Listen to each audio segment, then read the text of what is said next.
Welcome back mga kaaldab. Ito na naman po ang inyong lingkod, si Mr. Destiny. At magbibigay po tayo ng pinakamainit na update po ngayon sa social media. Ito ngayon ang pinag-uusapan at talaga naman pong trending na trending. Si Maine Polkerson sa bench po mga kaaldab sa MOA Arena. Ito yung passion na talagang masasabi mong napakaganda.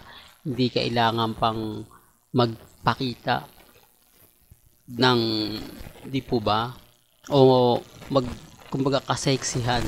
Dito makikita mo na talagang pinagpepestahan at pinag-uusapan. Although sabihin natin trending si Richard Polkerson, pero kahit papaano mas marami ngayon tumatatak na mga posts kay Maine Mendoza. Di po ba? Kasi nakaraan nga pong buwan si Catherine ang naging kumbaga rumampa sa entablado. Ngayon si Maine Polkerson naman po ba, kaya nga sabi ko sa inyo may mga bagay-bagay po na umuukol at umaayon. Gaya nga po sa kasuotan ni Mengay. Bakit nga po ba siya napili ng bench? Bakit si Mengay nga po ba ang mas pinaboran ni Mr. Cheng? Kaya nga sabi ko sa inyo, relax lang po kayo. Kasi alam naman po natin na si Alden nasa taping. May mga bagay-bagay po na inilalabas nila na wala naman pong katotohanan. Gaya po ng mga throwback picture. Sabi nga po nila mga kaaldab, bakit daw po binabalik natin ang mga throwback picture? Matagal na yan. Past is past nga po raw. Pero gaya nga po na sinabi ko, di po ba mas magandang balik-balikan yung mga panahon na tayo po ay masaya? Na tayo po ay kinikilig, na hindi na po natin nakikita at nararamdaman ngayon? Hindi po ba masayang balikan yung mga bagay-bagay na talagang kapag naalala mo nandun yung papatak na lang ang luha mo, hindi dahil sa lungkot, dahil sa saya, dahil naandun ka ng mga panahon na yon.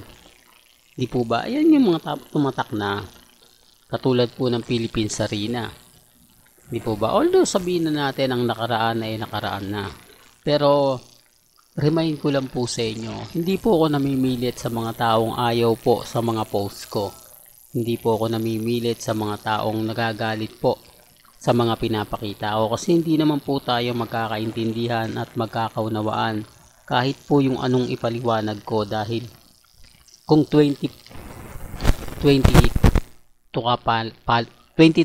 followers ka, hindi mo talaga magigets lahat po ng pinupunto ko pagdating po kay Alden Richards at kay Maine Mendoza. Dahil lahat po ng mga sasabihin ko talagang ibabash lang po.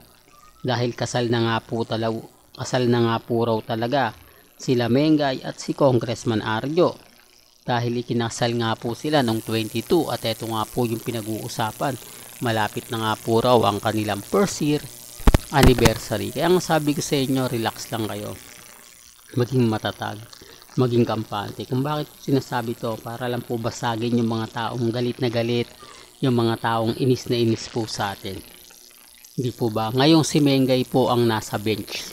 Ano na naman po kaya ang reaksyon ng mga Catherine fans? Ano na naman po kaya yung mga sasabihin nila, magiging komento? Yan po yung tututukan natin. Sa ngayon, taping si Alden at talaga nagpaparamdam na yung pulang araw. Baka bukas sa makalawa, magugulat na lang po kayo. Di po ba? Si Sanya Lopez na ang pinapasikat ng GMA Kapuso.